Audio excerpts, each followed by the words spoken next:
Don't you dare! You're not going to try to steal your sister's credit, my mom yelled, her voice echoing through the living room. I sat there stunned, my face burning of rage. It was Christmas Eve at my parents' house. Just me, my sister Olivia, who was out getting candy, our parents, and my cousin Nina. The tree was lit up, the scent of pine and cinnamon filled the room, and yet all I could feel was the weight of their judgment crushing me. My name is Sophie, I'm 28 years old, and for as long as I can remember, I've been the afterthought in my own family. My sister Olivia, the golden child, could walk on water as far as my parents were concerned. Meanwhile, I couldn't even breathe without them finding something to criticize. But this time, it wasn't just words, it was about the truth. Since July, I had been quietly sending my parents money every month to help with their bills, but Olivia had taken all the credit, and my parents believed her without question. When I finally tried to tell them the truth, my mom shut me down like I was some liar looking for attention. I didn't know what to say after that. My throat felt tight, and all the words I wanted to scream just stuck there. Nina, who had been sitting quietly in the corner, finally spoke up. "Wait a second," she said, her tone sharp enough to cut through the tension. "How do you even know Olivia's sending the money? Have you ever seen proof of it?" My parents looked at her like she had grown a second head. My dad waved his hand dismissively. "Of course Olivia wouldn't lie about something like that. She's been the responsible one since day one." Responsible. That word felt like a slap to my face. I'd spent the last 6 months tightening my own budget just to help them out, skipping dinners out with friends and saying no to things I really wanted. All because I thought it was the right thing to do. But no matter what I did, Olivia always managed to swoop in and make me look like the selfish one. Just as I was about to respond, the front door opened, and Olivia waltzed in, a bag of candy swinging from her hand. "What's going on?" she asked, her voice annoyingly cheerful, as if she hadn't just walked into the middle of a storm. She took one look at my mom's flushed face and my clenched fists and immediately put on her innocent act, tilting her head like she had no idea what was happening. "You need to explain to your sister," my mom said, pointing a shaky finger at me. "She's trying to claim she's been helping us financially when we all know it's been you." Olivia froze for a moment, her eyes darting to me, then to Nina, before putting on her most saccharine smile. "Oh, Mom," she said with a laugh, setting the candy on the counter. "I'm sure Sophie just misunderstood." She turned to me, her expression dripping with fake concern. "You know I've been handling this for months now. I didn't want to burden you with it." I stared at her, absolutely floored by her audacity. "Misunderstood?" I said, my voice trembling. "I've been sending them money since July, every single month, and you knew that, Olivia. Don't you dare act like this was all a mix-up." Nina crossed her arms, glaring at Olivia. "Yeah, Olivia. Care to explain why you've been so quiet about it all this time?" Olivia's fake smile faltered for just a second, but she recovered quickly, brushing her hair behind her ear like nothing had happened. "I don't know what you're talking about," she said, her voice dripping with condescension. "I've been helping out because, unlike you, I actually care about Mom and Dad's well-being." That was it. I felt something snap inside me. "Are you serious right now?" I shot back, standing up so fast my chair scraped loudly against the floor. "You've been letting them believe a lie for months, Olivia. You knew I was the one sending the money, but you just sat there and let them think it was you. Why? So you could play the hero?" Nina stepped in before things got even more heated. "Hold on," she said, raising her hand like a referee. "There's an easy way to settle this. Did Olivia ever actually show you proof that she was sending the money? Bank statements, screenshots, anything?" My parents exchanged awkward glances, and my mom stammered, "Well, no, but we didn't think we needed to." Olivia said she was doing it. Olivia whipped around to face Nina, her smile now replaced with a glare. "You're out of place here, Nina," she snapped, her voice sharp and defensive. "This is a family matter, and frankly, You don't know the first thing about what's been going on. Nina didn't back down. Oh, I think I know enough, she shot back, her tone icy. I've watched you bask in the praise for something you didn't even do, Olivia. You've been feeding them lies, and you know it. Olivia let out a sarcastic laugh, shaking her head. You're unbelievable, she muttered, pulling out her phone. Fine, if you want proof, here. She scrolled through her files, then held the screen up to my parents. See? These are the receipts for the transfers I've been making, every month like clockwork. My mom's face softened as she glanced at the PDFs, but I knew better. I stepped closer, my heart pounding. Let me see those, I said, snatching the phone from her hand before she could protest. The receipts looked convincing. Her name, the amounts, even the transaction IDs. But something about them felt off. I turned to Nina, who leaned over to look with me. This is a lie! I exploded, my voice shaking the walls. The room went dead silent, but I couldn't stop. You faked these, Olivia. Don't act like you've been sending them money when you haven't sent a single dime. My chest heaved as I glared at her, daring her to deny it. I wasn't going to let her get away with this. Not this time. Nina, who had been so sharp just moments ago, suddenly stepped back, looking uncomfortable. I don't know. Maybe I went too far, she muttered, avoiding Olivia's glare. She wasn't going to take sides anymore, not with the tension this high. Olivia just smirked, holding her phone close to her chest like it was some kind of shield. Fine, I snapped, pulling out my own phone. You want proof? I'll show you my bank statements right now. My hands shook as I opened my banking app, only for the screen to freeze. No, I muttered under my breath, tapping furiously. It wasn't working. I closed it, reopened it, and tried again. Nothing. Come on, I hissed, panic rising in my chest. It's not working. How convenient, Olivia said smugly, her arms crossed. The one time you need to prove something, your phone just doesn't work. Sounds legit, Sophie. Enough, my dad roared, standing up and towering over me. You've embarrassed yourself enough already. If you can't back up your story, you owe your sister an apology. Right now. His tone was cold, final.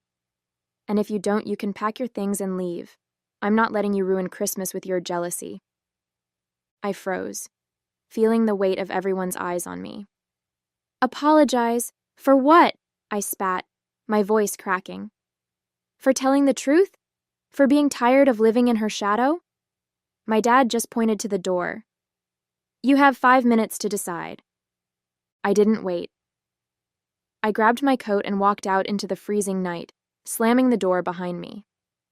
Tears blurred my vision as I made my way to my car. I had never felt so small, so lost. Christmas was supposed to be about family, but all I could feel was how little I belonged in mine. I drove aimlessly through the dark, my tears blurring the Christmas lights strung along the streets. My mind was racing, replaying the confrontation over and over. How could Olivia do this? How could my parents believe her without a second thought? I didn't even realize where I was going until I pulled into the parking lot of a 24-hour coffee shop. The bright lights inside felt oddly out of place against the stillness of the night. I grabbed my phone and slid into a booth, still trembling with anger and humiliation. My banking app stared back at me, useless. Every time I tried to log in, I got the same frustrating message. We're experiencing a major technical issue. All services, including ATMs, are temporarily unavailable. We're working to resolve this as soon as possible. Thank you for your patience. Patience? I needed proof now. I refreshed the app again and again, as if sheer willpower could force it to work, but it was no use. The universe really had it out for me tonight. An hour passed. I was still staring at my phone, empty coffee cups scattered around me, when a message popped up. It was Nina. Hey, are you okay? I've been thinking, and if you need a place to crash, my door's open. I'm not sure what to believe right now, but you've always been honest with me. Let me know. For the first time that night, I let out a shaky breath. Nina believed me, or at least part of her did. She was torn, and I couldn't blame her. Olivia's so-called proof had been convincing enough, and with my app down, I had nothing but my word to fight back. Still, her message gave me a small glimmer of hope. At least someone wasn't completely against me. My parents lived in a small town, the kind where everyone knows everyone else's business. I'd only come back for the holidays, hoping for a quiet Christmas with family. Instead, I found myself driving through empty streets to Nina's house, clutching the steering wheel as if it could hold me together. When I pulled into her driveway, she was already at the door, wrapped in a blanket and holding a mug of tea. "Come in," she said softly, her expression a mix of worry and hesitation. I stepped inside, and she didn't press me to talk right away. She just handed me a mug and led me to the couch, where I finally let out the breath I'd been holding since I walked out of my parents' house.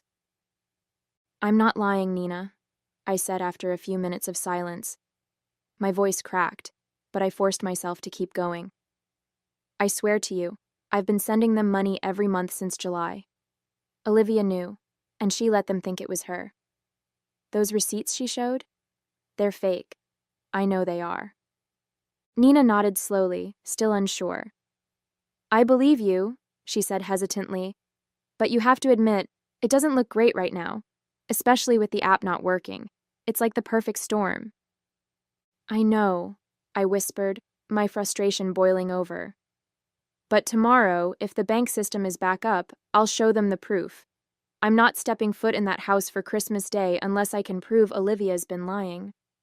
Nina sat back, looking thoughtful. "Everyone's going to be there tomorrow," she said quietly. "Your parents, Olivia, the whole family. If you walk in with proof, there's no way she can weasel her way out of it." "Exactly," I said firmly. "I'm not going to let her keep making me the bad guy. Not anymore." Nina gave me a small, encouraging smile. "Well, you can stay here as long as you need to. And tomorrow, let's hope the bank system is back up." The next morning, I woke up feeling a sliver of hope, thinking maybe, just maybe, the universe had decided to cut me some slack. But as I reached for my phone and opened the bank app, my stomach dropped. The same message stared back at me. "We're still experiencing a major technical issue. Services remain unavailable. Thank you for your patience." I groaned, running a hand through my messy hair. "Still down," I muttered, tossing the phone onto the bedside table. For a moment, I just sat there, staring at the ceiling, my mind racing for alternatives. How was I supposed to prove anything without access to my account? Nina knocked softly on the door before peeking in. "Morning," she said, holding 2 mugs of coffee. Her face fell when she saw mine. "Still no luck?" I shook my head, taking the mug from her. "Nothing. I don't know what to do, Nina. I can't just walk in there with my word against Olivia's. They'll never believe me." She sat down beside me, tucking her legs under her. "There's got to be another way," she said, thinking out loud. "Can you call your bank? Maybe they can verify the transfers over the phone?" I considered it for a moment but knew it wouldn't work. Even if I called the bank, my parents weren't going to let me sit there on the phone in front of them. They'd just dismiss it as another excuse. Besides, it was Christmas Day and all the bank branches were closed. I tried calling their customer service line anyway, but all I got was an automated message. "We are experiencing high call volumes due to a technical issue. Please try again later." I hung up, frustration boiling over. Everyone must have been calling for the same reason, and now I was completely stuck. "I have to think of another way," I muttered, more to myself than to Nina. "I can't just show up empty-handed." Sitting at Nina's kitchen table, staring blankly at my coffee cup, I felt completely stuck. Every option seemed like a dead end. "There has to be a way," I mumbled, more to myself than to Nina, who was scrolling on her phone nearby. Something Olivia didn't think of when she faked those receipts. I picked up my phone for the 100th time, scrolling aimlessly through apps and emails, hoping for inspiration. That's when it hit me. The emails. Every time I made a transfer to my parents, I got an automatic confirmation email from the bank. Those wouldn't be tied to the app or the bank's current technical issues. I nearly dropped my phone as I scrambled to search my inbox. It didn't take long. There they were, clear as day. Monthly email confirmations from July through December, showing the exact amounts I'd transferred, and the same account numbers linked to my parents. "Nina!" I practically shouted, spinning my phone around for her to see. "Look at this, the emails, they're all here, it's all the proof I need." Relief and determination flooded through me at the same time. Nina's eyes widened as she read over the emails, her face breaking into a smile. "You've got her now," she said, her voice steady with confidence. "There's no way Olivia can talk her way out of this." I nodded, my resolve firm. "I'm going to that house, but only with this proof in hand. If she tries to deny it, I'll show them these emails right in front of everyone." For the first time in hours, I felt like I had control again.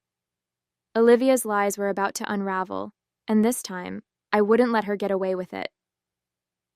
As I stared at the confirmation emails, a wave of relief washed over me, but it was quickly followed by a twinge of embarrassment.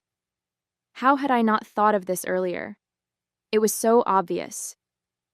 But then again, I hadn't been thinking clearly since last night. I'd been too overwhelmed by the fight, the accusations, and the sheer humiliation of being called a liar in front of everyone. My mind had been spinning in 100 directions, and honestly, I was just trying to hold it together. "God," I muttered, shaking my head at myself. "I feel so stupid for not checking my email sooner. It's been sitting there this whole time." Nina reached over and squeezed my arm. "Don't beat yourself up," she said gently. "You've been through a lot in the past 24 hours. It's no wonder you didn't think of it right away. The important thing is that you found it now." Her reassurance helped ease some of the shame, though I still felt a little silly. I took a deep breath, steeling myself for what was coming next. "Okay," I said, sitting up straighter. "I've got the proof. I'm going over there and I'm setting the record straight. If they still don't believe me after this, then that's on them." Nina nodded, her expression firm. "I've got your back, Sophie. Let's go show them the truth." I pulled into my parents' driveway, gripping the steering wheel for a moment before stepping out. The sight of the house, decorated with twinkling lights and a cheerful wreath on the door, felt like a cruel joke. I wasn't here to celebrate. I was here to expose the truth. Nina gave me a small nod of encouragement before we both walked up to the door. My mom opened it, her face tight with disapproval. "So, you decided to come back," she said, her tone sharp enough to make me flinch. Behind her, Olivia was leaning casually against the wall, smirking.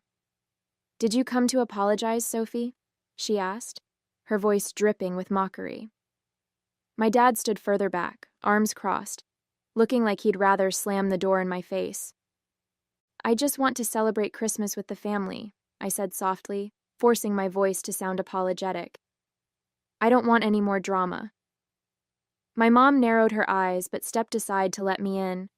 Olivia let out a little snort as I passed her, whispering just loud enough for me to hear, "Took you long enough to come crawling back."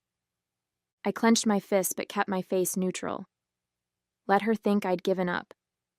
Let them all think I was just here to grovel and move on. I played along, smiling faintly and staying out of the way as the house slowly filled with relatives. Cousins, aunts, uncles, they all greeted me warmly, none of them aware of the storm brewing beneath the surface. As we sat down for dinner, I felt my heart pounding in anticipation. I knew Olivia couldn't resist bringing up last night. It was only a matter of time before she used the moment to paint herself as the victim and me as the villain. All I had to do was wait and make sure my proof was ready. It didn't take long for Olivia to seize the spotlight. As we all sat around the table, passing dishes and exchanging polite conversation, she cleared her throat dramatically. "Well," she began, glancing at me with a smirk, "I think we all need to address the elephant in the room." The table went silent, all eyes turning toward her. She leaned back in her chair, feigning a look of concern. "You know, last night was really tough for me," she said, her voice trembling just enough to seem genuine. "I mean, I never thought Sophie could stoop so low as to accuse me of lying. It was honestly heartbreaking." My stomach twisted as whispers spread around the table. A few relatives were already glancing at me with disapproval, while others seemed too stunned to react. Olivia wasn't done. "I've always tried to be there for this family," she continued, laying it on thick. "Sending money every month to help Mom and Dad, never asking for recognition. And for her to turn around and call me a liar in front of everyone? It's beyond hurtful."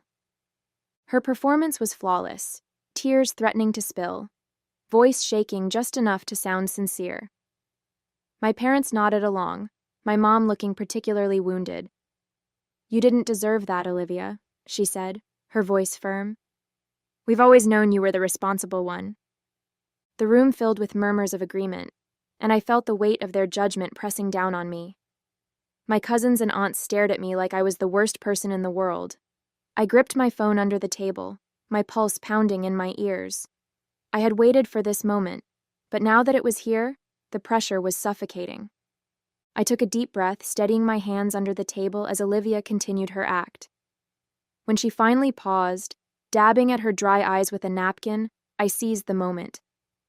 "That's enough," I said, my voice calm but firm. Every head turned to me, some with surprise, others with outright disdain. I stood, gripping my phone tightly. "You've had your chance to talk, Olivia. Now it's my turn." She scoffed, rolling her eyes. "Oh, here we go again." I ignored her and addressed the table instead. "I've been sending Mom and Dad money every month since July. I don't use fancy speeches, and I don't ask for recognition. But when Olivia stood there last night, claiming she was the one doing it, I couldn't stay quiet, and now I can prove it." I held up my phone, showing the email confirmations I'd found. "These are my receipts. They come directly from my bank.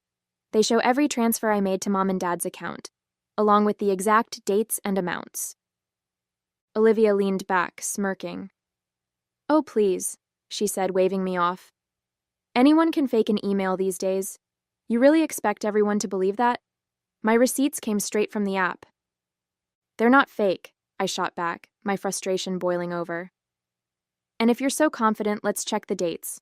Mom, Dad, did you bother to check the transfer dates on Olivia's receipts last night? Because I'll bet they don't match mine." My parents exchanged uneasy glances. My dad shifted in his chair, scratching his chin. "We didn't check," he admitted.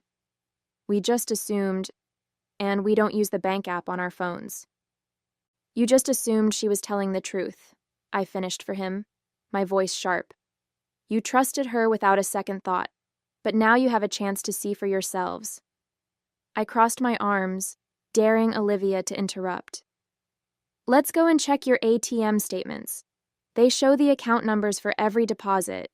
You don't need bank apps for that."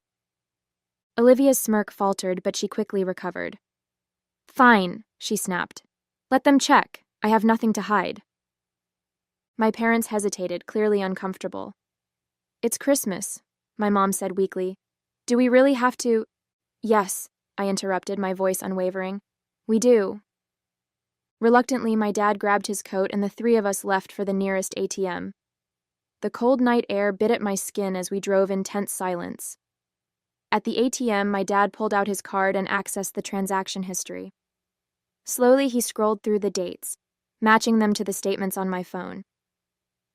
The moment of truth came when he clicked into the details of a July deposit. It displayed the bank account number, and it matched mine. He checked August, September. Every single one lined up perfectly with the emails I'd shown them. My mom stared at the screen, her face pale.